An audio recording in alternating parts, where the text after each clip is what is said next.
Hey, it is another Monday, or as I like to call it, just another day, man, because they all kind of bleed together at this point.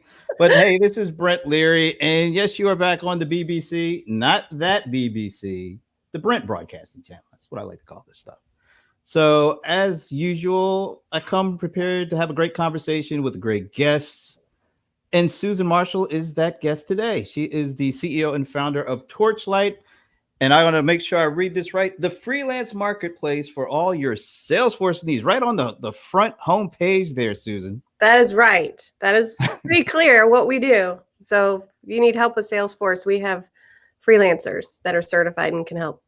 You've got Flexperts. Flexperts. Yeah, we name them because they're flexible and nimble experts. So not only flexible, but nimble too. That's yes. Nice. Yeah. Yes. So that might be the same word, nimble and flexible, just said in different ways. But anyway. So thank you for joining me. Before I ask you about your personal background and Flexperts and what Torchlite is doing with Flexperts and Salesforce, I got to do one thing first. So I'm going to turn to the camera and say, the Rams are 1-0, folks.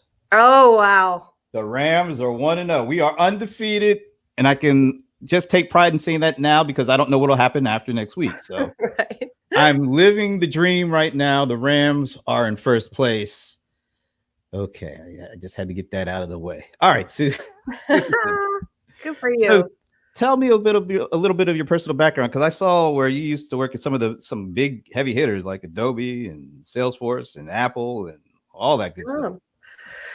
Yeah. So, I mean, I've been around a long time. So I've been working in tech for over 25 years and lived in the Bay Area. Like you said, I worked at Apple. I worked at a company called Macromedia that got acquired by Adobe. I was the, do you know that company? I was the Dreamweaver. Are you kidding me? Yeah. Oh, yeah. Dreamweaver. I like, a lot of the stuff that I use now on the Adobe Creative Cloud came from Macromedia. So right. All the good stuff. Other than Photoshop, I guess, and yeah, Marketo, and I mean they've made a few acquisitions, but yeah, so Adobe and Apple, and then I'm actually from Indianapolis. I grew up in Indiana, and I got pregnant with twins, and I had a toddler, and so we thought, hey, why don't we go back to the Midwest and be with family, and I could be a mom for a while and get out of the tech industry for a little bit. But then I quickly found a company called ExactTarget that was here. They're an email service provider, and they got acquired by Salesforce. So then I just got back in it again. And then it was when I was at Salesforce that I came up with the idea for Torchlite, because I had so many people coming up to me. I'd go to events and I'd have customers that would say, Susan, I've bought the Marketing Cloud. I've bought all these products, but I can't do what you say it's supposed to do. You say it's supposed to do all these magical things and get all my data in one place and make it so I can easily communicate with customers in a personalized way. And I just can't figure it out, and I need help. And then meanwhile, there would be independent contractors and freelancers roaming around the event saying, I'm available, I am certified, and so I said to my boss, why don't we create a marketplace where we can connect these wonderful certified independent contractors with these businesses that need help, and then that'll make our customers more successful and happier. And he said, sounds like a good idea. We probably won't do it at Salesforce right now because we have so many other priorities, but you go start that company and I'll be your first investor. So, wow. So it was kind of, it's like, really, I'm stepping off, from working at these safe, big companies to trying to figure out how to build a company on my own. So that's what I've been doing for the last 5 years. So tell us a little bit more about Torchlite. So Torchlite is exactly what you said it is. It's a marketplace. So it's a place focused specifically on Salesforce products. So if you are a certified Salesforce administrator, technical architect, app developer, and you're looking for some additional ways to supplement your income. So we've found an increase in the number of people looking for additional work, with approval of their employers. And Salesforce has a great training program and certification. So a lot of people are getting skilled up there to make themselves more marketable. You can come to our site, you can create a profile, let us know what your hourly rate is, your availability. And then if you're a business, a marketer, somebody who needs a project done really quickly, who even needs ongoing managed services, you can come and you can find one of these people, and then our system connects you. We handle all the payment. We handle, just think of it as like Uber for Salesforce services. So our technology sits in between the driver and the rider, and we handle everything else, including the payment and reviews and all of that. Did I read this correctly? I forget where I saw this, but do you guys have is it 57 million folks registered? No, that's Upwork. So Upwork Okay. is probably the largest and most well-known marketplace, and they are global. And they service, they have technical marketers. They also have writers and designers and all types of people. So we're a very niche marketplace. So you're completely on Salesforce. We're completely on Salesforce. Yep. All right. So as the pandemic is kind of, we're in the 6 months, I guess. Yeah, we're about 6 months into this right now. Hard to believe. It really is. But I've been in this room for about 6 months, so I guess it's not that hard to believe. But tell us what's the state of things? What are you seeing in terms of the demand for folks that have these Salesforce skills currently, and how has the pandemic kind of impacted things?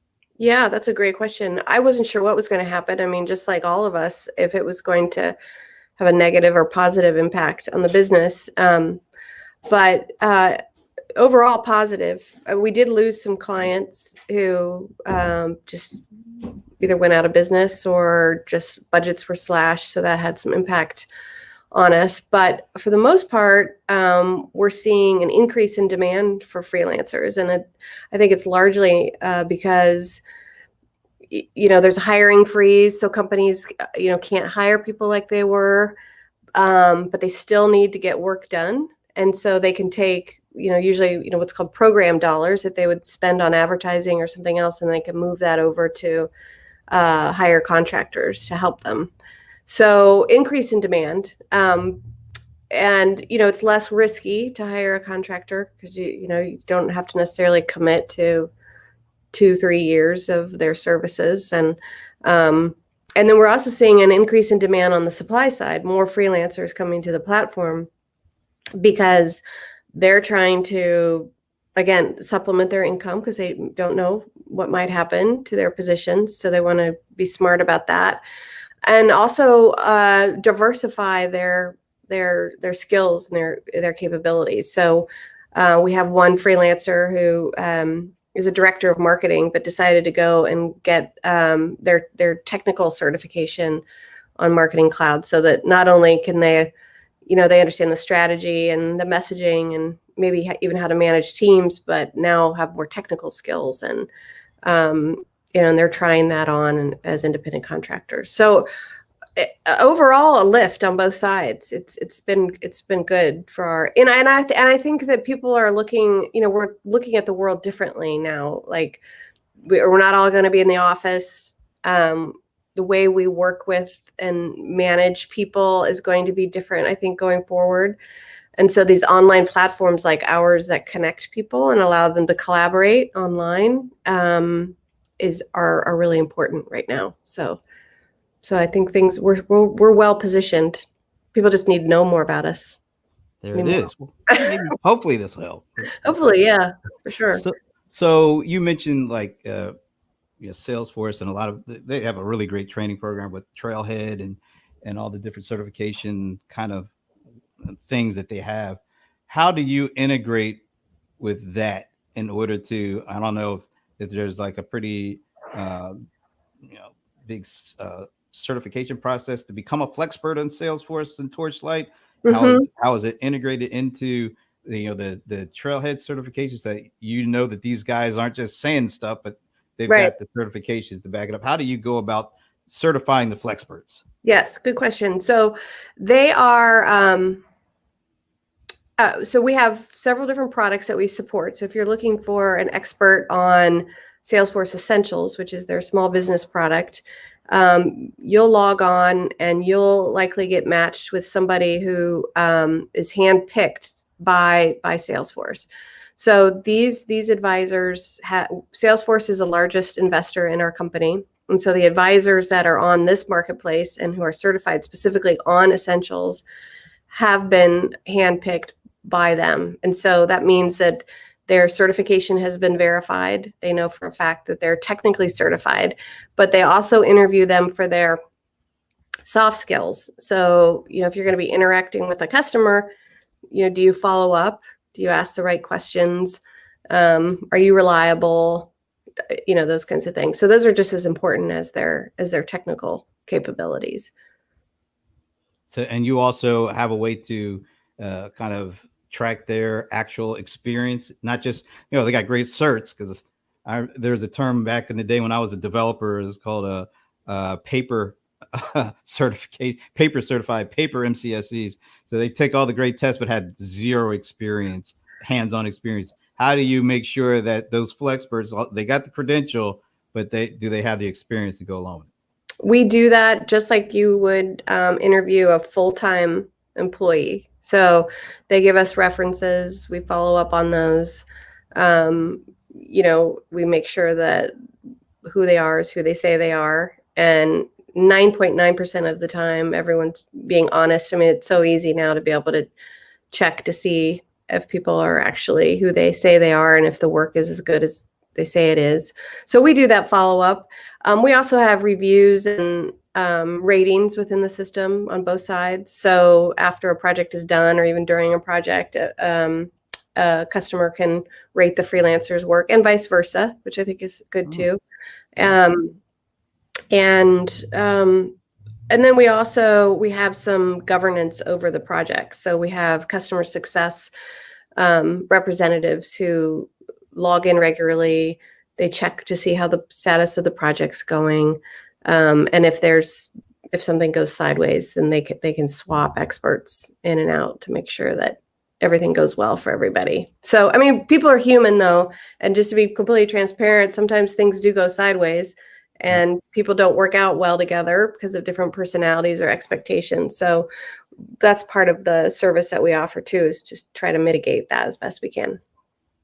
So I guess the other thing too is what are some of the hot skills or the hot areas that people are looking for, like businesses are looking for this skill set or this part of Salesforce? What are the things that are kind of driving the market right now? Yeah. So I think I told you earlier, my background is in marketing and on the marketing cloud. So we have a lot of those types of experts, and we need more and more and more of those. So that means creating customer journeys. So those are personalized emails or cross-channel communication based on your past browsing behavior or your past purchase behavior or data about you and your company.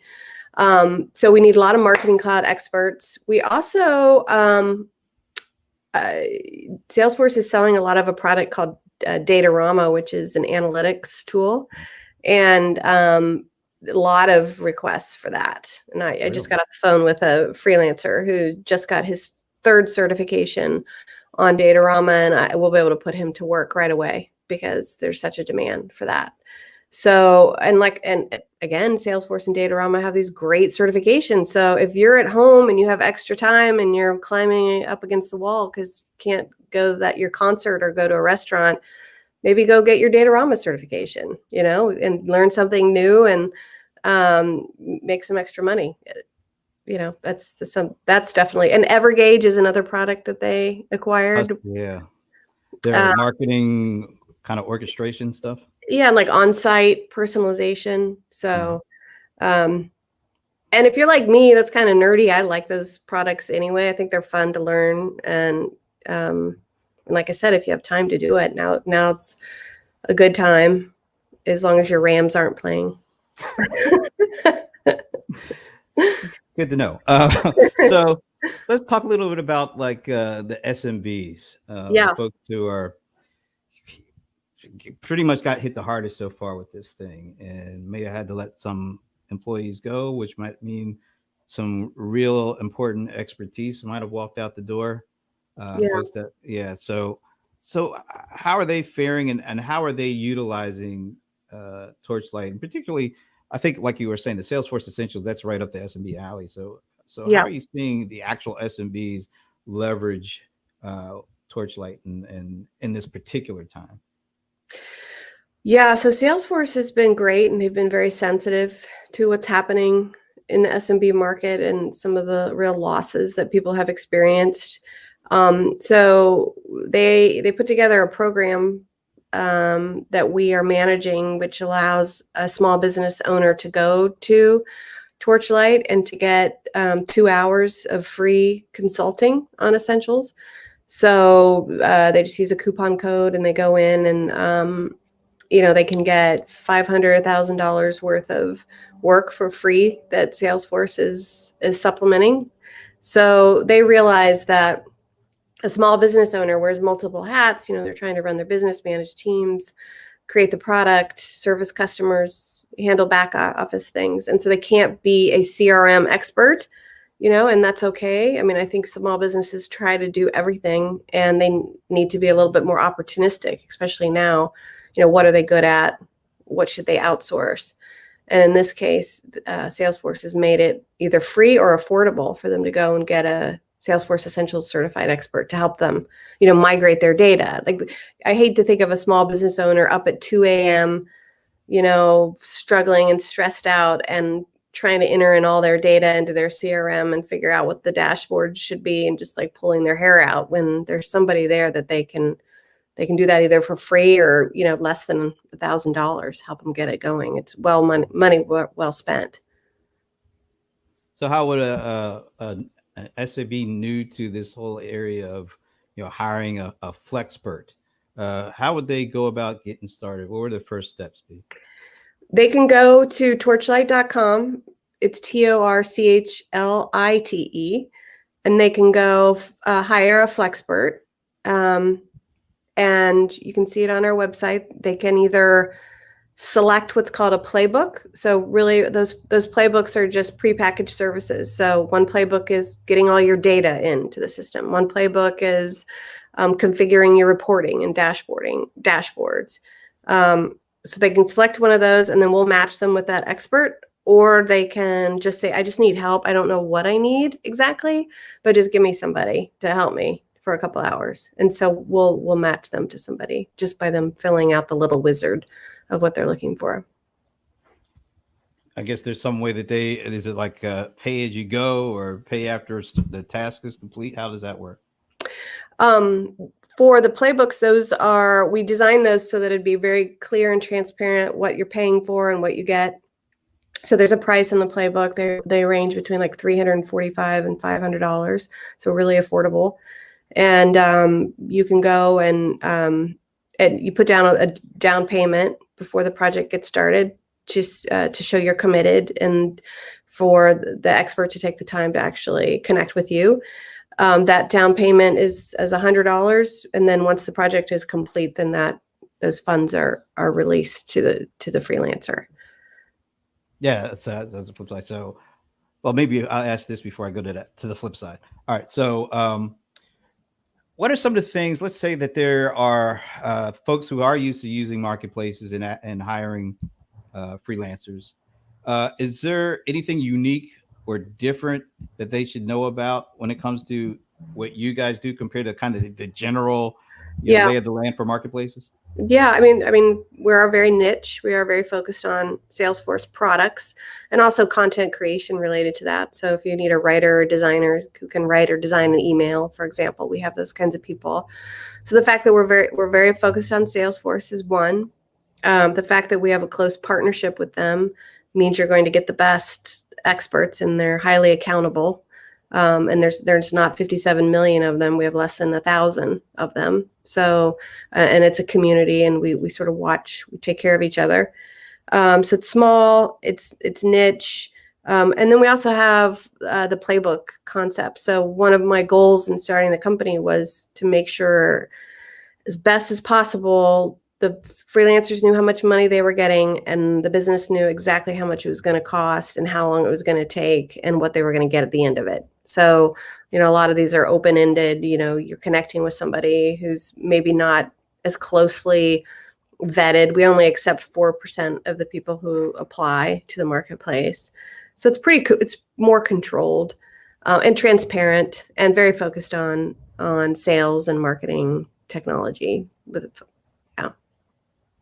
You just mentioned something that really just kind of struck me. You say it really is a community of folks because it's such a niche kind of area that you're focused on. I guess it becomes a kind of a community where I think of these kind of more general marketplaces for freelancers. I think it's more cutthroat. I think it's like one against, it's me versus the world. Maybe you could talk a little bit about that. And from, if I was a freelancer, how would I be able to, kind of become a part of a community like this? Yeah. Well, so cutthroat is the right word. And I think when you have massive marketplaces like that, there's a natural race to the bottom. So it's sort of like, okay, you'll do it for 100, I'll do it for 85. You'll do it for 85, I'll do it for 75. And then next thing you know, they're unable to really fulfill their commitment because, they've got too many projects going on, or it doesn't work out. So we want to protect the freelancers and make sure they get paid, what they deserve to get paid. So they come in and they set their hourly rate. We mark that up 15%. So we, just like other marketplaces, our platform does make a commission on top of that, but we start with what their rate is, and there's no bidding process or anything like that. So it's like, this is the rate, this is what it's going to cost. So we're very, very focused on protecting our freelancers and making sure that they get what they deserve. But then we also make sure that we only get the best ones as well, and we cultivate those. So we have things outside of the actual marketplace where we're educating one another and we're sharing ideas and that kind of thing too. And you can do that when you're smaller. Upwork can't do that when it's 57 million people all over the world in different languages, and they're awesome, but that's just not who we are. Yeah, I guess the other thing too, how do you go about, let's say you have 10 potentially good fits for this incoming, request for work. How do you go about determining who gets the first crack at it? Or, is there anything, I know that might be your secret sauce, but maybe it's like broad stroke as to how you're able to find the perfect match for that perfect job? Well, we have engineers that have written algorithms that help with the matching process, and it comes down to availability, location. It's usually better if they're in the same time zone. Level of effort. So, does this job require one certification on Datorama, or do we need somebody with 3 certs who's been doing this for 4 years, so, and then it comes back with a pool of people who meet that criteria. And then we go out to them, and the first person that comes back and says, I'll take that, gets the job. So that's how we do it. And I got a question from my buddy, Alan Berkson here. How much involvement, if any, do you have after the gig is booked? I think you already talked a little bit about that, but maybe you could fill in. Yeah, we stay pretty connected because the project is managed in the platform, and we have a customer success team, customer service reps who oversee. Depending upon how big the project is, we'll even do like account management, where we'll get on the phone call with them every week and check in with both the client and the freelancer, and jump in and troubleshoot and help both sides and mediate if there's an issue there. So it really depends.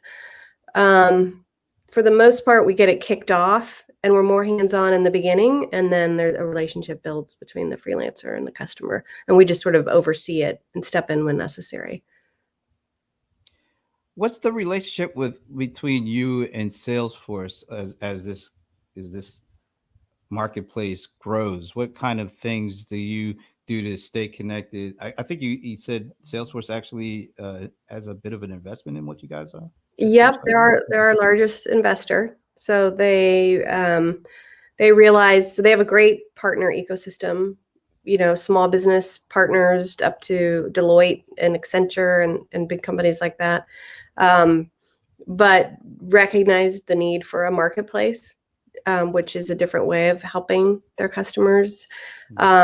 So we have weekly meetings with their product teams to stay up on, what is it that they're looking for? What do their customers need? They even help us with the user experience and the application. And like I said, they handpicked the Salesforce Essentials advisors for small business to be part of the marketplace. So they were very hands-on and ensuring that the right flexperts were participating, especially for Essentials. That's really interesting. So they, because the Salesforce Essentials is small business focus. The fact that small businesses really depend on great advisors, and they wanted to make sure that, it sounds like, by handpicking those advisors. Right. I don't want to say small businesses are less sophisticated, but I would just say that small businesses have to do so many things. They wear so many hats and they're so busy, and it's not likely they're also going to be a CRM expert, and so that makes it harder to know who to pick, like who is a good advisor, who's not a good, who's telling, but Salesforce obviously knows their product and can do that, and did that. And we did that in partnership with them. So they went through the first round of handpicking advisors. We then onboarded them onto the platform, did a second round of interviews, and then now they're part of the platform. But it's really important to build trust and to have people that are trustworthy on your platform and can help these guys, especially now. It's cool that you also supply feedback. That could really help in terms of, like you said, user experience, user design, all sorts of ways that could help improve not only the kind of the marketplace that you created, but also potentially some of the products and services that Salesforce offers the folks that are taking advantage of the marketplace. Right. Well, I mean, we're not the first one to come up with ratings and review systems. And if you look at great marketplaces, they do that a lot. And, I'm a product person. I love technology. I've been building great products for years. And I know you can't do that in a vacuum. I mean, maybe Steve Jobs can do it, but most of us can't. So, we need to know what people are thinking. And there are freelancers who've given us tons of great advice on how to make it better for them and what sort of features they'd like to see and how to improve, like the kickoff process, or how to track documents better, or, payment and things. And so we take it all really seriously. That's cool. What's like one of the best pieces of advice you got from your freelancers? Let me think. A lot of it has to do with how they communicate and collaborate with the business owner. So we instituted recently mobile notifications when a customer is, first when they're matched throughout the process, and then when they've approved something, and or when they want feedback, so that that way a freelancer can opt to have that on or off. But if they want to be responsive, they can get those notifications and respond better to the customer. So that was one thing, and it was easy to put in place.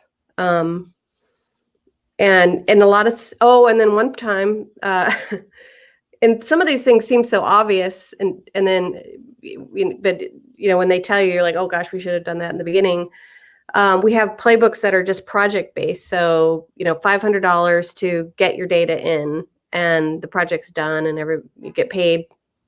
Freelancers said, well, why don't you have subscription based playbooks so they can hire me for $40 or 40 hours a week for the next 6 months. And that way I have predictable Wow. income that they have a certain amount of hours, maybe not 40, maybe 20 hours a week. And so we're putting that in place now to help freelancers earn more money and also make it easier on the customers. They don't have to keep re-engaging, and they just have them on retainer basically. So we did that, which seems like an obvious one. Yeah, it's a great idea. I think Yeah. It kind of works for everybody. Yeah, for sure. So one last thing I was going to ask you about this, because I was already off by 56,999,000 people. So it's 1,000 right now. It's roughly 1,000 folks. Yeah. Yeah. What do you see like a couple years out from now in terms of the size of this marketplace? Well, we expect to grow beyond Salesforce. So we have other companies who service small businesses beyond Salesforce who have approached us and said, we'd like to have our own marketplace. Shopify already has a marketplace for e-commerce marketers and developers. Squarespace partners with 99 Designs. They have a marketplace where you can go and get web designers.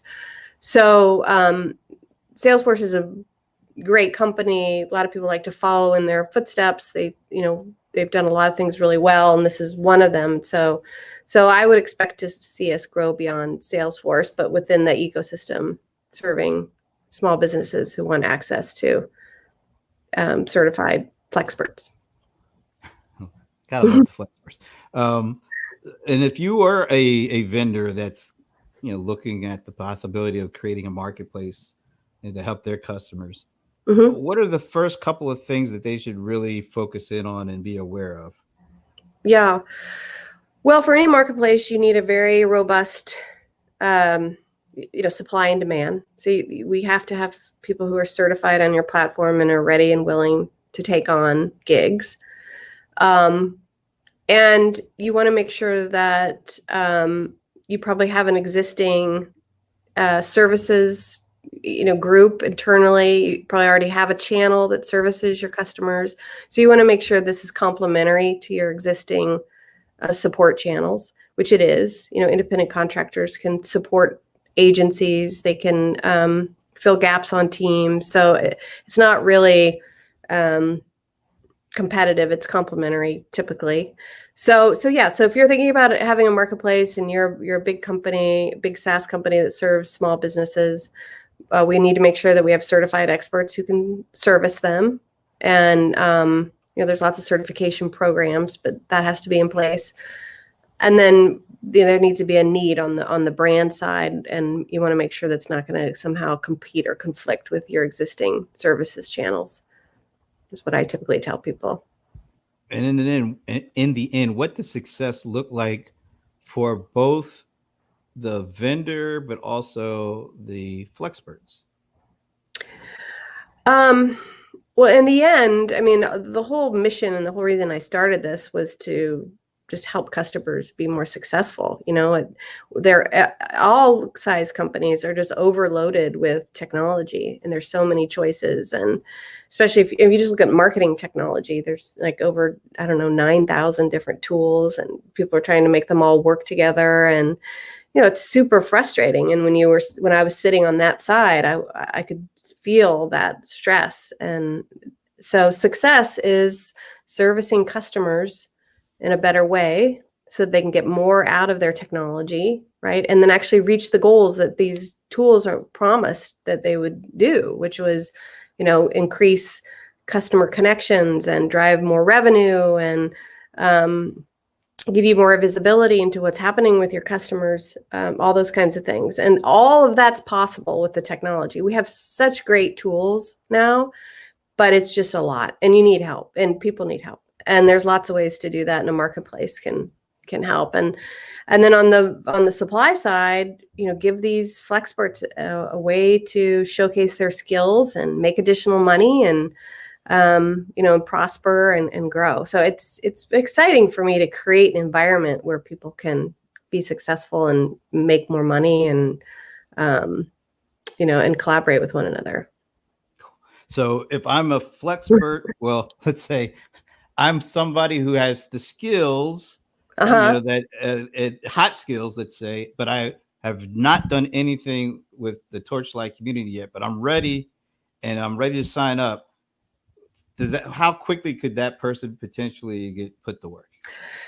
Well, you said hot skills. So if they come in and they're a Datarama expert with three certs, we've got customers lining up for them right now. So it could be within 48 hours.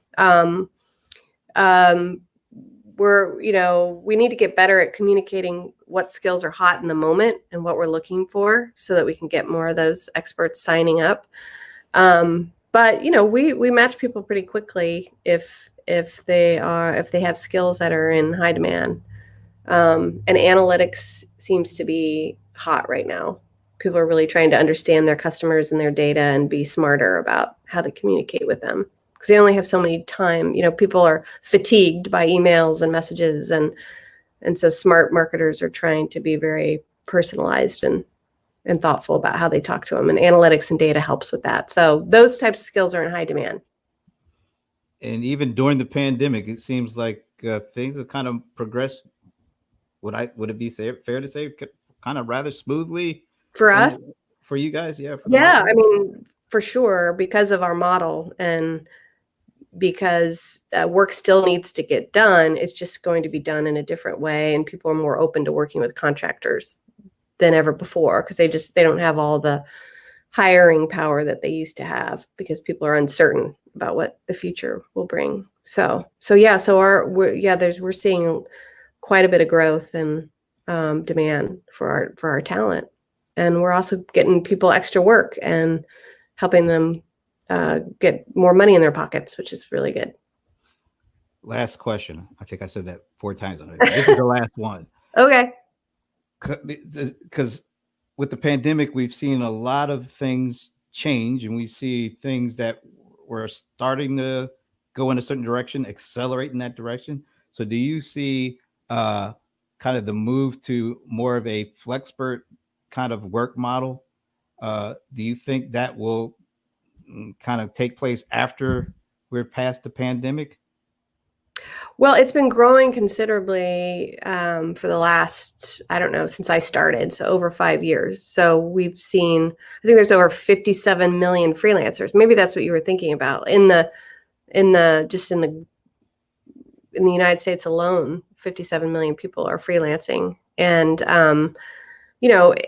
I think generally speaking, people are looking for more fulfilling lives. They want to follow their passions and do interesting things, but they also need to make a living. So if they can, become a Salesforce admin or a Datarama expert and, make an annual salary in 6 months instead of a year, they can spend the rest of the time with their families or volunteering or climbing a mountain or whatever it is. So I think you're seeing more and more, especially millennials that are like, I don't want to be I'm not defined by my job, but I still need to make money. I think we're going to see, more growth on the freelancer independent contractor side. And there'll always be a need for those kinds of skills. And so we're seeing growth on the demand side too, because maybe those people don't want to be hired full time, or maybe it doesn't make sense to hire them full time because you don't need that kind of expertise every day, 8 hours a day. So, and I do think people are going to continue to collaborate and work remotely, even when we get a vaccine, which I think will happen soon, I hope.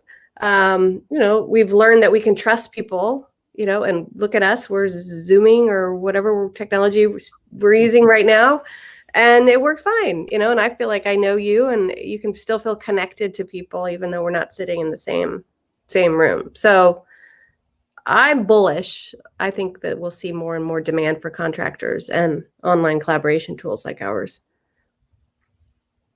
That would also give me more time to root for the Rams if I could. Well, it's working. They're 1-0, so they're 1-0, and maybe I should just leave it at that right now. Leave it at that. So you're in LA. So they're in LA Rams, right? Yes, you got it right. They were kind of closer to your neck of the woods for about 20 years or so in St. Louis, but I know. Yeah, I knew that. Yeah. Yeah. Well, I hope they do well. I hope my I hope Colts so do well. too. Yeah. Are you a Colts fan? Sure. Yeah. No, that's good. It's okay. The way you said that, sure. No, No, it's I am. fine. We missed Peyton. Peyton, that was the heyday when we had Peyton Manning out here. But we love Hey, Colts are okay with me. You know, the only team that I would have a problem with, if you had said that you were a Patriots fan, this interview would have been over like Yeah, before no. began. So, No. Who are the Patriots? I don't even know who you're talking about. oh, you are just winning all sorts of points now. I mean, So, but Susan, it's been great. It's been a pleasure having you on. And once again, where can people go to learn more about all the things that we just talked about? yeah, go to www.torchlite.com. So TORCHLITE.com. Awesome. And thank you. And enjoy the rest of the week. And go Colts when they're not playing the Rams. There you go. Same. All righty. Thank you so much. I enjoyed